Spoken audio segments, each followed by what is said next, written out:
Hello बच्चों, कैसे हैं आप।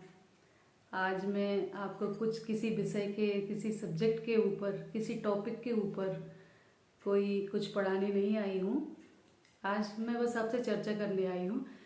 अभी सरकार की तरफ से एक पत्र जारी हुआ था कि सभी विद्यालय में अपने छात्रों की काउंसलिंग करें और तनाव प्रबंधन के बारे में उनको बताएं। अब ये तनाव प्रबंधन क्या है, हम लोगों के टाइम पे तो कोई तनाव नहीं होता था। हम सब डर से अपने माता पिता के उससे ही करते थे और अपने जो शिक्षक हैं उनके डर से स्वतः संचालित होते थे। और ऐसी कोई चीज़ें हम लोगों के समय में थी नहीं। लेकिन वर्तमान में या पिछले कुछ सालों में जब भी बोर्ड परीक्षाएं होती हैं या कोई महत्वपूर्ण प्रतियोगी परीक्षाएं होती हैं या उनका रिजल्ट आता है, तो उससे पहले ही बहुत हमें न्यूज़ में सुनने को मिलता है, पेपर में पढ़ने को मिलता है कि फलानी जगह फलानी कक्षा के छात्रा ने आत्महत्या कर ली और अपनी जीवन लीला समाप्त कर ली। गंभीर विषय है और आज मैं इसी के ऊपर आपसे चर्चा करना चाहूँगी। मेरे प्यारे प्यारे बच्चे, विगत 2 वर्षों में बहुत सारा परिवार मेरा हो गया है। मेरे विद्यालय के बच्चे तो थे ही सही, लेकिन पूरे मध्य प्रदेश से या कहें कि देश के दूसरे हिस्सों से भी आप सभी मेरे वीडियो के माध्यम से जुड़ गए हैं। आप सभी के लिए मेरा ये संदेश है कि लक्ष्य कोई भी बड़ा नहीं और हारा वही जो लड़ा नहीं, हारा वही जो लड़ा नहीं। यदि आप लड़ने से पहले ही हार मान लेंगे और इस तरह का अगर कोई कदम उठाते हैं तो वो बहुत ही निंदनीय है। आप अपने आप को बेचारा साबित करते हैं, लेकिन बेचारे कतई नहीं है। ये आपकी कायरता है, ये भीरुता है। तो लड़ने का अर्थ है कि हमें किसी अपने दोस्त से नहीं लड़ना है, अपने सहपाठी से नहीं लड़ना है, शिक्षक से नहीं लड़ना है, माता पिता से नहीं लड़ना है, समाज से नहीं लड़ना है, स्वयं से लड़ना है ना। स्वयं से लड़ना है, अपने डर से लड़ना है, अपनी कमजोरी से लड़ना है, आलस्य से लड़ना है जो कि आपको उठकर पढ़ने नहीं देता है। तो बहुत सारा समय बीत गया है।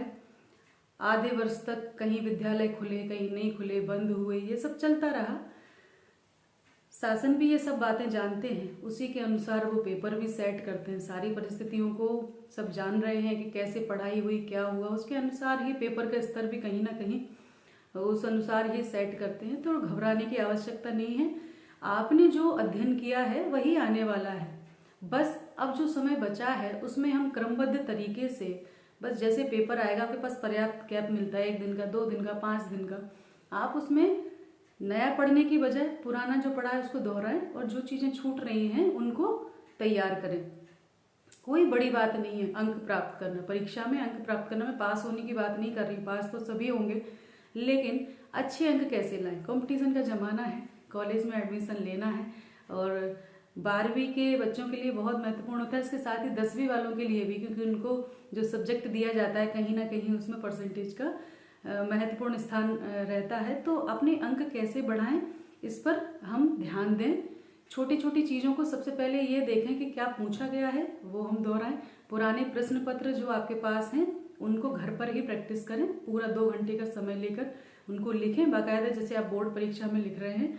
ये सब चीज़ें जब आप करेंगे और अपने जो शिक्षक हैं उनसे संपर्क में रहें, मुझे नहीं लगता कोई भी शिक्षक जो है आपका सहयोग करने से मना करेगा, सभी करेंगे। और फिर मैं तो हूँ ही, मेरा नंबर आपके जो वीडियोज़ हैं उसमें रहता है, आपके चैनल पर भी दिया हुआ है, आप संपर्क कर सकते हैं। व्यक्तिगत रूप से मुझे मैसेज भेजें, मैं आपकी समस्या का समाधान करने की पूरी कोशिश करूँगी। तो घबराएं नहीं, डटकर मुकाबला करें अपनी कमजोरियों से, अपने डर का, है ना। किसी से नहीं लड़ना है, कोई समाज में दुश्मन नहीं है। आपके माता पिता, आपके शिक्षक या बोर्ड, कोई भी आपका दुश्मन नहीं है। आपके सहयोग के लिए ही सब हैं। आप अपनी बात रखें, यदि किसी चीज़ का भय है तो उसको बाहर निकालें और आगे बढ़ें। और निश्चित रूप से आप सभी जो है अच्छे अंकों से प्राप्त होंगे।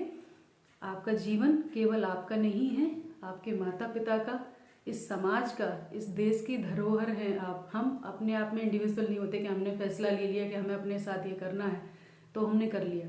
आपके जाने के बाद आप देखें कितने सारे लोग उससे प्रभावित होते हैं। अमूल्य संपत्ति हैं आप इस तरह की, अपने देश की, अपने माता पिता की, आपके परिवार की, उनका नाम रोशन करें और ऐसा कोई भी कदम कभी घबरा कर ना उठाएं, क्योंकि ज़िंदगी से बड़ा कुछ नहीं है। यदि हम कभी विपरीत परिस्थितियों के चलते ऐसा हो भी गया कि भाई फेल हो गए या कम नंबर आए, तो कुछ भी नहीं होने वाला है, ये जीवन खत्म नहीं होने वाला है। हम फिर प्रयास करेंगे, अगली कक्षा में अच्छे अंक लाएंगे, या इसी परीक्षा को हम दोबारा दे सकते हैं, है ना। ये कोई कुंभ का मतलब नहीं कि 12 साल में आएगा, हर साल होता है।